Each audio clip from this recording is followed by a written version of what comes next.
Hi, I'm Ethan Hayes, 30 years old, and last winter I got sued by my own parents for a truck. My truck. Not just any truck either. A 2021 Ford F-150 Lariat, magnetic gray 3.5L EcoBoost, with heated leather seats, a panoramic moonroof, and my blood in every damn payment. Sticker price, $78,400. I'd worked 8 straight years in the oil fields to earn it. 8 years of 80-hour weeks, rotating shifts, frostbite, and a lower back that sounds like popcorn when I stand up too fast. I was covered in grease and stress eczema when the dealership in Denver handed me the keys. That was a Sunday. 3 weeks later, I was served papers on site, literally in my job site trailer, while eating a half-frozen burrito and watching the diesel heater rattle like it was dying. Robert and Diane Hayes versus Ethan Hayes. The filing demanded I surrender the title to my 26-year-old brother Jordan. Reason? He needed it more. I stared at the summons under a flickering light bulb, my fingers black with welding soot, and I laughed. At first. Then the laugh caught somewhere between my ribs and throat and burned. My own mother paid the filing fee. My own father signed the complaint. You need to understand something. I wasn't the golden child. Never was. That was Jordan. Always Jordan. I was the practice kid. The utility son. Responsible. Invisible. At 8, I was mowing lawns to afford hand-me-down jeans. Jordan got a PlayStation because he was sensitive. At 14, I flipped burgers.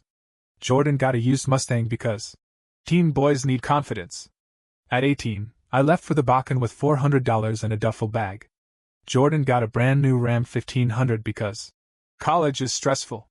He wrapped that Ram around a pole 6 months later. Drunk. Going 95 in a 45. Dad called me from the ER at 3 a.m. Didn't even say hi. Just, your brother's gonna need another truck. You're doing good up there, right? I sent $12,000. I worked through every boom and bust, froze through winters that made my teeth ache, and saved every damn check. No bars. No girls. Not even new boots until mine literally flapped when I walked. By spring 2024, I had $92,000 in a high-yield account. Walked into Frontier Ford and finally bought something for myself. I financed a bit just to keep my credit up, but the down payment, $50,000, was all mine. The mistake? I drove it to my parents' house that weekend. Jordan was on the porch, smoking weed at noon, hoodie stained, hair matted like a possum in a thunderstorm. His eyes locked on the truck like he just spotted his birthright pulling into the driveway. Holy sh*T, bro. That's mine. I laughed. Negative. He didn't laugh back. He climbed inside, adjusted the mirrors, took selfies in the driver's seat, and before I even reversed out of the driveway, he posted a story. Big bro came through. Appreciate you. #blessed #new whip. I made him delete it. He smirked. Relax. Just playin'. Mom cried happy tears, took 100 photos. Dad was still at work. I left thinking maybe they finally see me. The next morning, Jordan posted again. This time it was public. Photo, him in the truck. My plates fully visible. Caption. When your brother uses Grandpa's $50,000 promise to buy himself the truck I had on my vision board. Real classy, Ethan. It exploded. Thousands of likes. Dozens of comments. Prayers for Jordan. Some people forget where they come from. Disgusting. He tagged my job, my union, even my ex. I called him, shaking with rage. He sent back a crying laughing emoji. Then my phone rang. Dad? Dead quiet voice. Son, we're disappointed. That truck was understood to be for Jordan. You knew that. No, Dad. I didn't. There's paperwork coming. We retained counsel. He hung up. I sat in the Maverick parking lot in -12 degrees Fahrenheit, beard freezing over, staring at a lawsuit from my parents. Over a truck. And that was just the beginning. Sarah Delgado was the kind of attorney who wore red lipstick like a warning sign. I hired her the next morning after I called every number on a sticky note from a guy in my union who once won full custody of his kids and the boat. She read the complaint once, shut the file, and said, "We're not settling. We're going to bury them." Discovery hit like a wrecking ball. My parents' lawyer, some country club golf buddy of Dad's named Whitaker, started by subpoenaing every bank account I'd touched since 2014. They were trying to find any scrap of evidence that my truck was seed-funded. By the family. Joke's on them. I'd been broke for most of those years. The only deposits in my account were from overtime shifts and misery. Then they subpoenaed my coworkers. Wanted to know if I ever bragged about some Hayes family agreement. My foreman, Big Gary, replied under oath. Ethan's the hardest working bastard I've ever seen. His parents? Haven't seen them once. You think they came up here to visit? Hell no. Kid lived on cup noodles and grief. Jordan's deposition was pure theater. Walked in wearing a $400 Canada Goose jacket I bought him 2 Christmases ago. Cried on cue. Claimed I bullied him, stole his girlfriends, ruined his credit by refusing to co-sign for loans he didn't even qualify for. He actually said, I've waited my whole life for that truck. My dad promised it to me since I was 12. Sarah pulled out ring cam footage. Jordan, 2 weeks ago, 2:14 a.m. Hoodie up, trying to hotwire my truck in the apartment lot. Gave up. Keyed, gimme, down the driver's side. $4,200 in damage. He called it a prank. Then came Mom's deposition. Jesus. She dabbed her eyes with a tissue, never actually cried. Said I'd always been cold, unreachable. Said Jordan struggled with mental health, needed the truck to get to therapy 12 miles away. Sarah asked, so why not buy him a used vehicle? Mom said, and I swear to God, that wouldn't be fair to Ethan. He works so hard. He deserves a nicer truck. Jordan cannot work as much. He has anxiety. Dad's turn. Stiff in his flag polo. Saluted the judge with his voice. Told the court he took me aside at 16 and said, one day, when you make it, you'll buy your brother a truck. It's your duty. Except that never happened. What he actually said at 16 was, don't come crying to me when that Civic craps out. Get another job. Sarah handed him the truck's deal jacket. Showed $50,000 wired from my Ally account. Asked if he ever deposited money into it. He mumbled, not directly. Then came the kicker. Uncle Tim flew in from Phoenix the night before trial. Retired airline pilot. Still bench presses twice a week. He hates Dad's golden child complex. Brought Grandpa's original 2009 will. UTMA statements showing me and Jordan each got $10,000. My account grew untouched. Jordan? Spent his on dubstep festivals and a girl named Kenzie. Aunt Karen followed up with birthday cards. Mine always said, for Ethan, when you build your life. Jordan's? For Jordan, spend it wisely. I sat there in the courthouse hallway, waiting for the trial to start, feeling like I'd been carrying the weight of 2 families for 12 years. Mine, and Jordan's. And I was about to put one of them down for good. Arapahoe County Courthouse, March 14, 2025. Courtroom 4B smelled like dust and bad decisions. I wore the only suit I owned. Black, slightly tight in the shoulders from too many nights welding pipe overhead. Mom came in pearls like she was testifying about a dead child.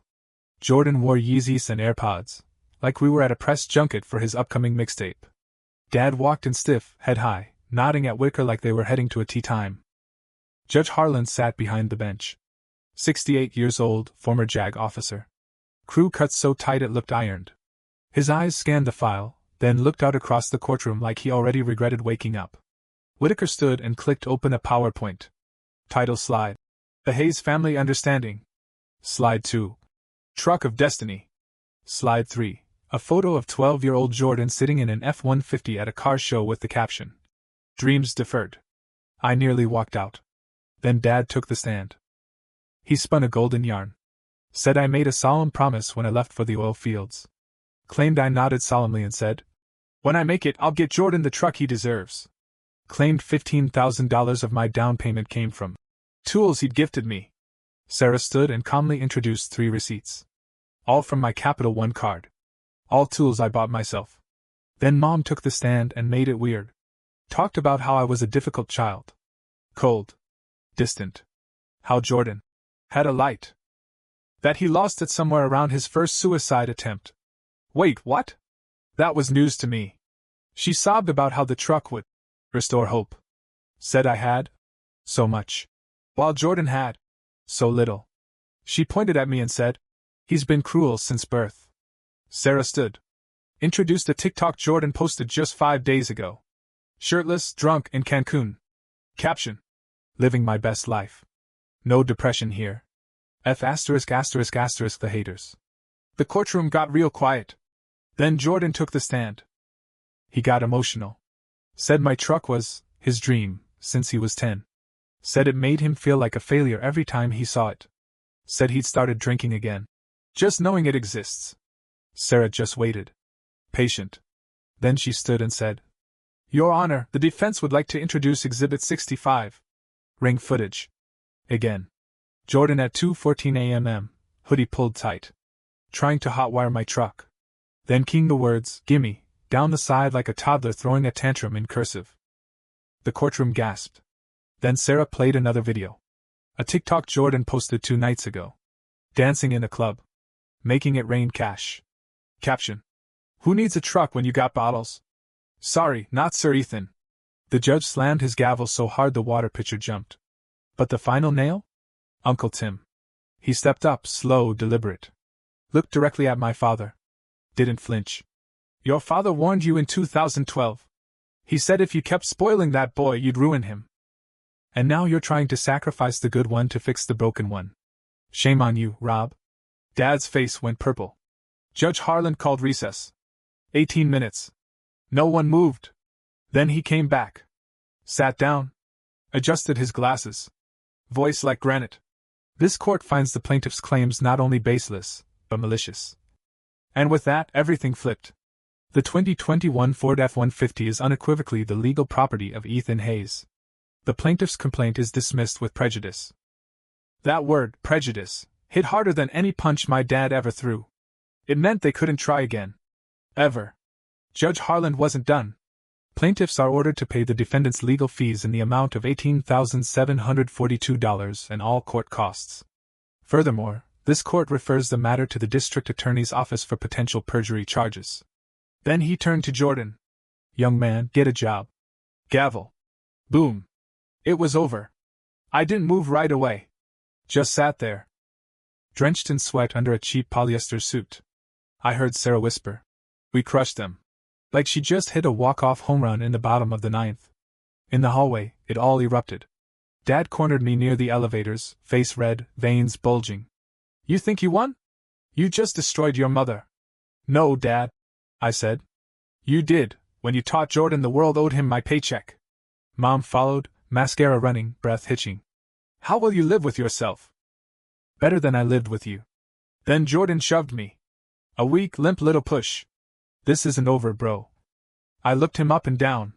26 years old, still living in his parents' basement, still reeking of Axe body spray and entitlement. Touch my truck again, and I'll have you charged with felony criminal mischief. Touch me again, and I'll break your hands. He flinched. First time in his life. Sarah held the elevator for me. High-fived me on the way out into the snowy Denver afternoon. You just grew a spine, Ethan. Feels good, doesn't it? It felt like breathing for the first time. That night, 20 guys from the union showed up at my place with coolers, folding chairs, and a keg. No speeches. No sympathy. Just blue-collar celebration. We loaded into truck beds and caravanned out to a clearing outside Bennett. Built a bonfire the size of a one-bedroom apartment. Someone brought an old washer. One of the apprentices welded Jordan's tears on the side and chained it to my hitch like a trophy. Somebody poured one out from my childhood. I laughed until my stomach hurt. Until I couldn't stand. Until the memories stopped burning and started becoming something else, fuel, maybe. Around 4 a.m., the fire died down and everyone headed home. I stayed. Sat in the cab of my truck, heater on full blast, windshield fogged, fingers wrapped around the wheel like it was a lifeline. And I cried. Not for the lawsuit. Not for the lies. For the kid who used to break his candy bar in half and give the bigger piece to his little brother. That boy was gone now. I buried him the moment Judge Harlan said. Sole owner. 6 months later, I was welding a steam line outside Casper when my phone buzzed off the workbench. Missed call, Dad, too. New text from Mom. Your brother is really struggling. He totaled the Suburban. Can you help? I didn't even bother to open it. Just turned my phone face down and got back to work. Apparently, Jordan had been out at 2 a.m. in my mom's 2022 Suburban, blew through a stop sign, plowed into a parked landscaping trailer, then tried to claim his brakes locked. He blew a 16. The airbag saved his life. The cop's bodycam caught him saying, My brother's a welder. He'll buy another. He thought I'd save him again. He was wrong. I didn't call. Didn't answer. Didn't care. And when Dad finally left a voicemail, his first in almost a year, it was just one bitter line. You've become cold, Ethan. Just like your mother warned you. That made me laugh. Because cold? Cold was North Dakota in February, living in a plywood man camp and warming my hands over a barrel fire before my shift started. Cold was sleeping in a tool shed so Jordan could have the bigger bedroom. Cold was a family that would sue you before they thank you. I wasn't cold. I was free. The truck? She's at 112,000 miles now. Chipped windshield from a rock in Wyoming. Tailgate dent from a compressor I backed into in Grand Junction. Coffee stains on the carpet that no detailer can erase. It smells like Red Bull and sweat and independence. I've added a toolbox, rack lights, a custom hitch. The title is still in my name, laminated and tucked behind the visor. Sometimes I pull it down just to look at it. Proof. No more arguments. No more family understandings. Just my name. No asterisks. Some nights on location, I'll park her under the flare stack. Lie back in the bed and stare up while that flame roars 100 feet into the black sky. And I think about that 18-year-old kid, me, boarding the Greyhound with steel toes and a busted duffel bag. The one who sent money home. The one who bought Christmas gifts he couldn't afford. The one who thought love meant less for you, more for them. That kid deserved better. Now he's got it. Because I finally learned, family doesn't mean you owe them everything. Especially when they gave you nothing but guilt in return. It was early October when the knock came. I was back home in Colorado for a week-long turnaround shutdown job, good pay, long hours, and the kind of clean fatigue you feel deep in your bones. I had the weekend off, and I'd spent most of Saturday under the truck replacing brake pads and bleeding the lines. Grease up to my elbows, bandana soaked with sweat, and a shop speaker humming Chris Stapleton in the background. The knock came again, 3 fast raps, like it had somewhere to be. I wiped my hands on a rag, opened the door. It was Dad. Standing on my front step like we were neighbors borrowing sugar. He looked smaller. Not physically. He was still 5 feet 11 inches, still broad in the chest. But like someone had finally turned the volume down on the man who used to fill an entire house with his presence. His hair was grayer. His eyes looked tired. I didn't say a word. Just stepped aside and let him in. He looked around the living room, taking in the hand-me-down furniture, the cluttered bookshelf, the photo on the fridge of me holding up a 25-inch lake trout with 3 other guys from the rig. You're doing okay, he muttered. I was. He sat down on the edge of the couch like he wasn't sure he was allowed to. Looked at me for a long second. I came to talk. Not fight. You suing me again? I asked, crossing my arms. He winced. I deserved that. I didn't answer. He let out a long breath and rubbed his face. Your mother's not doing well. She cries a lot. Says she doesn't know you anymore. She never did. Silence. The kind that thickens the air like fog. Finally, he said. Jordan's court hearings in November. DUI, reckless endangerment, property damage. He's probably going to lose his license. Maybe even jail time. Okay, I said. Dad blinked. That's it. You came here thinking I'd what? Write a character letter? Co-sign bail? Buy him a scooter? No, he said quickly. Too quickly.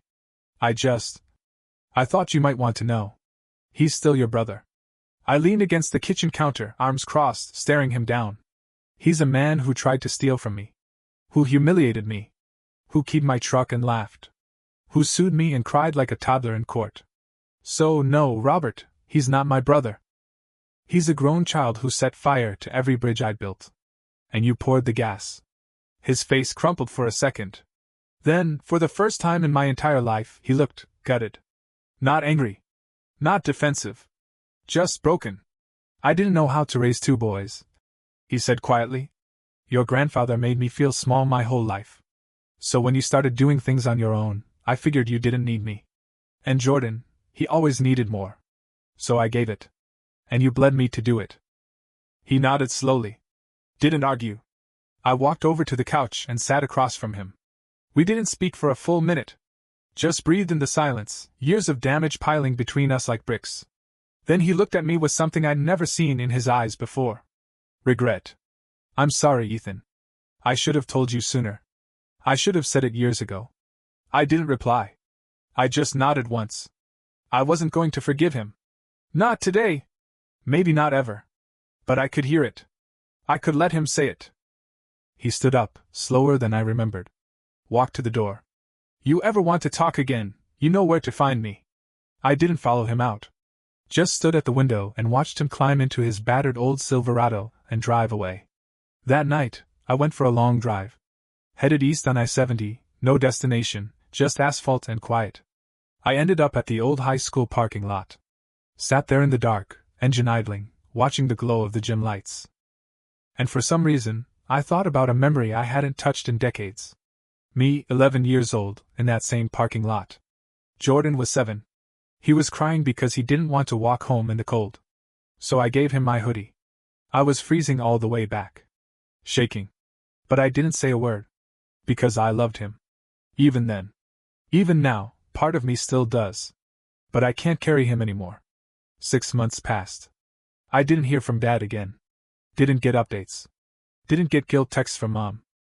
Not even Jordan tried anything, which almost surprised me more than if he had. I thought that was it, that our family had finally, silently dissolved. Until the envelope came. It was mid-May. Hot enough that the pavement outside my apartment shimmered like water. I got home from a double shift, shirt stiff with dried sweat, every muscle aching like it owed somebody money. There it was, waiting on the kitchen table, plain white, no return address, just my name in Mom's shaky cursive. I opened it. Inside was a handwritten letter. A real one. Blue ink. Unlined paper. No emojis. No underlines. No. Forward this to 10 people and God will bless you. Just a raw, uneven letter in my mother's hand. Ethan. I don't know how to say any of this. You have every reason to never speak to us again. But I wanted to tell you that I read your deposition transcript. All of it. Tim mailed it to me. And I cried harder than I ever have in my life. Not because of what you said about us, because of how little I knew you. How much I refused to see. I failed you. Over and over. Jordan's in rehab. Not because of us. Because he got arrested again. This time it stuck. He's there for 3 months. I don't know if it'll help. I don't know if anything will. But I know it shouldn't be your problem anymore. I'm not asking you to forgive us. I wouldn't if I were you. I just wanted you to know. I'm proud of the man you became. We didn't make you strong. We made you survive. That's not the same. Love. Mom. I read it 3 times. Folded it up. Tucked it into the glove box of the truck and didn't tell anyone about it for 2 weeks. Because here's the thing no one tells you about healing. Sometimes it doesn't arrive with fireworks. No epiphany. No swelling music. Sometimes it's just silence. Just a letter. Just space. I didn't reply. Not yet. But I didn't throw it away either. Instead, I started living.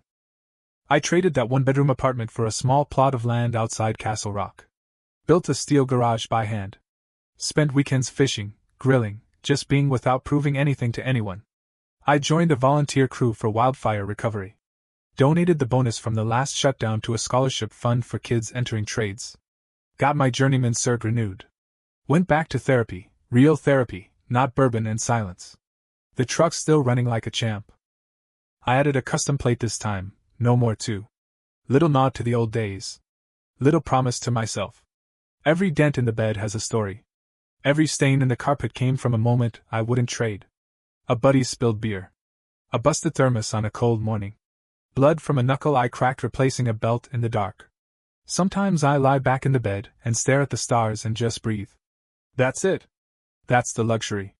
One night, early August, I was back in Aurora grabbing parts when I saw Jordan. Totally by accident. He was walking out of a group home with a duffel bag and no swagger left.